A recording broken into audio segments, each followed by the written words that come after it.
নলহাটি 2 নম্বর ব্লকের সর্বশ্রী গ্রামে মাঘী পূর্ণিমা উপলক্ষে লক্ষ্মী পুজোর আয়োজন করা হয়।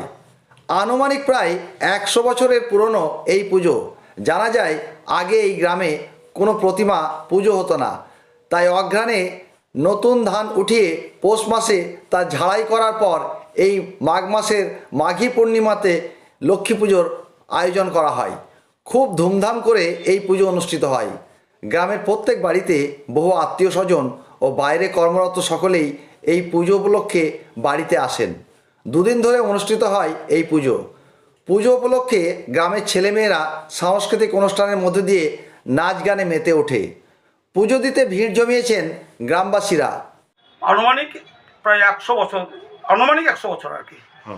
হ্যাঁ, আমরা জ্ঞানবতী আমি দেখছি প্রায় তখন থেকেই পুজো। আমার বয়স এখন 71 বছর বয়স, কিন্তু আমার জ্ঞানবতী দেখছি ওই বাড়িতে ওখানে আমাদের গ্রামে পুজো হয়ে আসছে। আমার বাবা কাকারা যারা ছিল তারা পুজোটা করতো শিমলান্দি গ্রামে।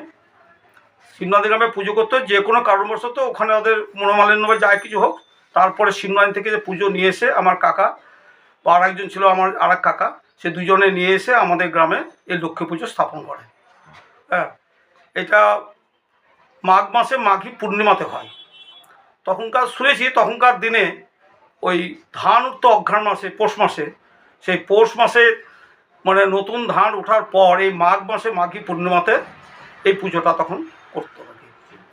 হ্যাঁ, এই পুজো উপলক্ষে আমাদের গ্রামের আমাদের আত্মীয় স্বজন আমরা যেখানে সব বাইরে আছে তারাই এই মাঘী পূর্ণিমা পূজা উপলক্ষে ওরা বাইরে থেকে সবাই আসে এবং 2 দিন ধরে পুজো হয়। হ্যাঁ, এবং এই 2 দিনেই আমাদের ওখানে খুব আনন্দ ফুর্তি এটা হয়। আমাদের গ্রামে কোনো দিনই মূর্তি পূজা কোনো দিন হয়নি। হ্যাঁ, তার জন্য আমার বাবারা কাকারা সবাই মিলে এই পুজোটা করতো। এখন অবশ্য অনেক পুজো হয়, সরস্বতী পুজো হয়, দুর্গা পূজা হয়, কিন্তু এই বহু পুরনো পুজো এই মাঘ মাসে মাঘী পূর্ণিমাতে লক্ষ্মী পুজো আর কি।